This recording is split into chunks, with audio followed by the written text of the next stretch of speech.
In this video, we want to explain two halachos. Number one is MiYad, immediately. We learned this. I think this is going to complete Borer for us, because we did already biyad, your hand. We explained what is biyad and what is a specialized utensil. We explained ochel mitoch psolet, good from bad, and exceptions to that rule. And now I want to discuss what is considered immediately. If I take a jelly bean and I take one jelly bean to the side, and then I take another jelly bean and I put it to the side, two reds, I want the reds to eat all. Is that already not immediately for the first one? What is considered immediately? So, like this. Immediately, you are allowed, as long as you are doing immediately as the way of eating. For example, if I like all my reds in one to be set up for eating, and then I eat them, then that's all called immediately.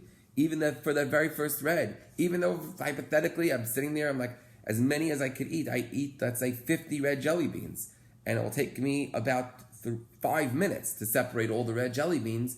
That's still called immediately. But if I take out one red jelly bean, and then I get and then I say, you know what, let me get up and schmooze with this guy. I want to go over there and talk to Max a little bit. So then, that is a lack of immediately. I didn't do it for immediate usage. That would be chayiv. I'd be chayiv. I broke Shabbos 100%. Even though the time was 1 minute as opposed to the first case where it was 5 minutes. It still is called immediately. So the rule is like this. The rule is that as long as there is no break in the food preparation for what you want it to be for, that is considered immediately. If, for example, I go into my freezer and I pull something out of my freezer that I want in my freezer, but it's frozen and it's not ready to be eaten, so that's still considered that I'm separating the good from the bad for immediate usage, because every moment that goes by, all that is happening is food preparation, and so it's fine. If, for example, let's say I prepare, I have some guests coming over, and I want to be sure that I have enough food. I don't want to have to prepare, and then a little bit, then I see, they finished it. I want to be relaxed and know that I have enough for them. The halacha is over there also, I'm allowed to prepare it, because what's considered good and bad is that my mind should be calm from it. So if I want to prepare a lot, and then the guests will come over, I want to prepare it to make sure that I have enough food for the people. That is considered good from bad. It's not about whether the guests will end up eating it or not. Or if, for example, let's say there's a hurricane and we have to run from the house and we don't end up having the meal at all. Because at the time that I separated, it was doing a good usage. I was preparing for food. Then it's automatically, that was called, I was separating for food. If later on it turns out we didn't eat it, it doesn't make a difference. I can't use this as a trick. It has to be legitimate, because then I'm not, like, we know, like I'm saying, Shemayim knows the way, were you really doing it for food or not? That depends what you were really thinking. So all those would be examples where it's okay. If I want to set the table though, because I'll be relaxed just by setting the table, but I really don't need to set the table, and I'm going to be separating the forks and the knives from each other, taking out all the forks, because I want the forks out from the bad forks, and dirty forks, let's say a little bit, and I want to just pull out the clean ones. So I say, oh, you know what? I'll set the table now. That way I'll be relaxed. That's not okay, because you have to pull out. You could set the table because you want the table to be set for as soon as the guests come, and you don't know when the guests would come. But if you can't set the table and separate the good from the bad, if you know that you're going to be finished separating 10 minutes before the guests come. If it's possible the guests will come, then it's fine.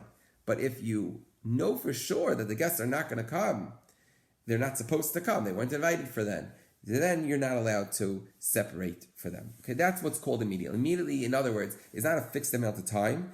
It's as long as, this is the rule, immediate is as long as you are going to use it, you are separating to use it or to have no breaks between food preparation and the usage of the item. That is when it's called separating, is permitted. That's called MiYad, immediate usage. That is point number one. That's extremely important for the boundaries of MiYad. It's not always so clear. You have to really be a judge for what is called MiYad, because we're not going to give you a certain amount of time. The second part of now is I want to talk about Momo Shaila. Momo goes to, he volunteers in shul to collect the Sidurim and the Chumashim, and afterwards he has a whole pile, all different heights and all different types of Sidurim. So the answer to Momo's question is, it depends. If you have, let's say you have, look right over here actually, here. You have over here a pile of the same red, blue, all different types of folders. Now, let's say this folder is an Ashkenaz folder, and this folder is a Sfard folder. Okay, let's say our davening was in here. Okay, so then because they look just alike and they're all mixed and they're together, that would be a problem. That could be a problem of Borer. It's called they're mixed up with each other. But the blue and the red, since they are clearly distinguishable and they're hard, separate items, they're not considered, we don't view it as a mixture. And therefore, you could definitely pull out the blue from the red. So, Momo, to your Shaila, it's like this. If the Sidurim look differently, they're a different color, or clearly a different height from each other, then it's not considered a mixture in the first place. You don't need these three conditions at all. You want to do it even for later, no problem. Nothing. It's simply not a mixture, and so you're allowed to pull out the items. But if you have Sidurim that look the same, so they're all mixed then, and they're all piled together, but let's say one belongs to me, one belongs to you, and so I want to separate those out. Those are considered, because they look the same, we view them as one big grouping. We look at them as a pile. They're not separated out from each other. And then you could have a problem with Borer. There is a dubious, a questionable heter. Some hold this is okay, and some hold it's not okay. So Momo, if you're stuck, I happen to have asked my Rav, so what should I go with when I have this doubt? So he said I could tell you that you can rely on this Momo, or anybody else here in this situation of Sidurim, but it doesn't, obviously could be in your own house with your books, is that if I take them at random, meaning I don't look for I want this one and then pull out this one. I take whichever one comes to my hand first, and then I look at it. Okay, this is for this. Okay, and I put it away. That I'm allowed to do because I'm not specifically sorting certain ones. I'm pulling it out at random. Now it's separated. Now I look at it. Now I can put it back. Okay, this is something that a great tzaddik, Rav Moshe Sternbach, who passed away recently, was one of the biggest deciders of halacha, did hold it was fine. It was against many other opinions because they say at the end of the day that's still called sorting.